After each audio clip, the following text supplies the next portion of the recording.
होली की आत्मा। बचपन से शहर में रहने वाला मनोज इस साल होली की छुट्टियों में अपने गांव दुर्गापुर वापस आता है, जहां उसे देख पूरा गांव खुशी से झूम उठता है। जब गया था तब इतना सा था और अब देखो कितना बड़ा हो गया है। हाँ सरपंच जी, जब मैं गया था तब आप भी बहुत जवान थे और अब देखो कितने बूढ़े हो गए हैं आप। चला चलो बढ़िया है। बच्चा घर वापस आ गया। इसी खुशी में आज रात पार्टी होगी। क्या बात है, गांव में भी पार्टियां होने लगी। वैसे अगर पार्टी की बात है तो आज क्यों सीधा होली पार्टी करते हैं।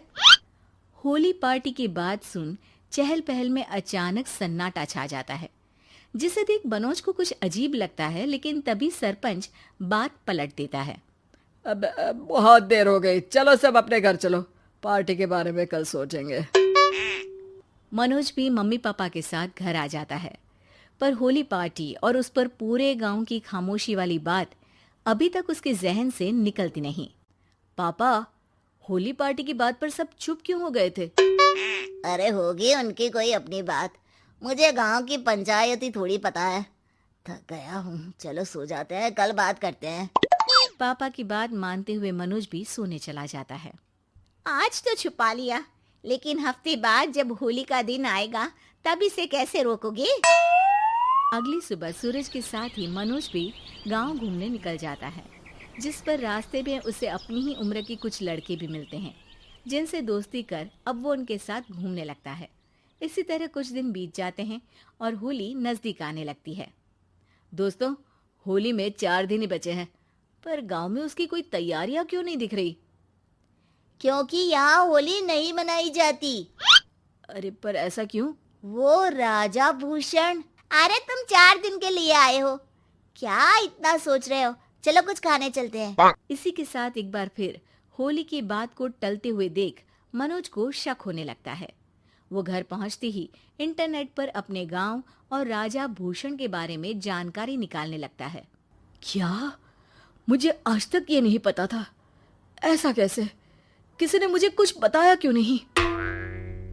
सारी जानकारी लेने के बाद मनोज गांव वालों या अपने मम्मी पापा से कुछ पूछे बिना खुद ही उसकी सच्चाई के बारे में छानबीन करने लगता है, जिसके चलते वो राजा भूषण की हवेली में पहुंचता है।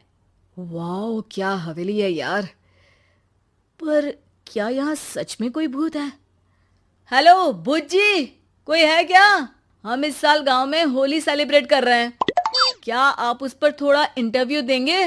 मनोज के ऐसा बोलते ही गांव में तूफान उठ जाता है और हवेली में रखी सारी चीजें हिलने लगती है। एक अदृश्य शक्ति मनोज को धक्का देकर हवेली से बाहर निकाल दरवाजा बंद कर लेती है। ये सब देख मनोज हैरान रह जाता है। क्या अभी मुझे हवा ने धक्का देकर बाहर निकाल दिया?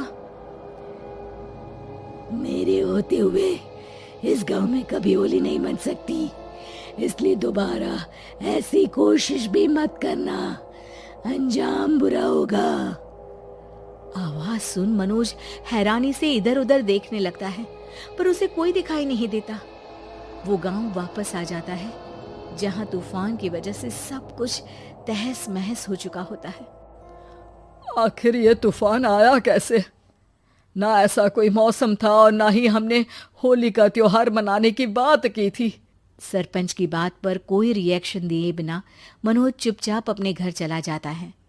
इस तरह देखते ही देखते होली का दिन भी आ जाता है और मनोज रंग लेकर गांव में निकल जाता है, लेकिन गांव पूरी तरह खाली होता है। अरे त्योहार का दिन है, धूमधाम की जगह मातम क्यों मनाया हुआ है? मनोज की आवाज सुन सब अपने घर की खिड़कियां खोल के घर के अंदर से ही उसे वापस जाने के लिए कहने लगते हैं, पर वो किसी की नहीं सुनता। तुझे पहले भी समझाया था, अगर होली खेलने की कोशिश भी की तो अच्छा नहीं होगा।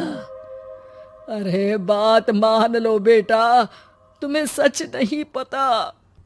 मुझे सब पता है। सालों पहले इस राजा ने एक अंधविश्वास फैलाया और आप लोग आज तक उसे मानते आ रहे हो। अरे बेटा, जब तुम पैदा भी नहीं हुए थे उससे भी बहुत पहले से इस गांव पर होली का श्राप है। अगर गांव में होली का त्योहार मनाया जाता है तो प्रलय आना पक्की बात होती है। राजा भूषण इस सब में नहीं मानते थे और त्योहार मनाने लगे, जिसके चलते होली वाले ही दिन पहले उनके बेटे की और फिर उनकी मृत्यु हो गई। तभी से गांव की रक्षा के लिए उनकी आत्मा उस हवेली में रह रही है। सबकी बातें सुन मनोज उलझन में पड़ जाता है। सोचना भी मत मनोज, अगर तुमने इस परंपरा को तोड़ने की कोशिश भी की तो उसका परिणाम इस गांव और गांव के लोगों के लिए अच्छा नहीं होगा। मुझे भी यकीन नहीं हो रहा कि आप लोग एक बेतुकी बात को मानकर सालों से रंगों के त्योहार को मातम की तरह मनाते आ रहे हो। मनोज किसी की कोई बात ना मानते हुए पूरे गांव में रंग बिखेर देता है, जिसके तुरंत बाद वहां तूफान के साथ बिजलियां गरजने लगती है। अचानक मौसम में ऐसा बदलाव देख जहां मनोज कंफ्यूजन में आ जाता है, वहीं गांव वाले डर से सहम जाते हैं।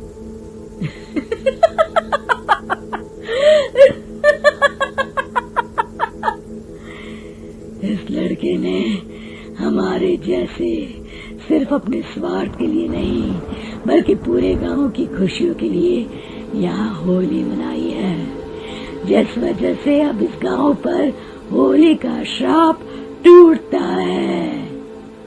ऐसा बोलकर राजा का भूत वहां से गायब हो जाता है, जिसके बाद गांव के लोग धूमधाम से होली मनाते हैं। खुशियों के रंग गांव में बिखरे ही होते हैं कि अगली सुबह अचानक मनोज कहीं गायब हो जाता है और एक बार फिर गांव में होली का नया राज शुरू हो जाता है।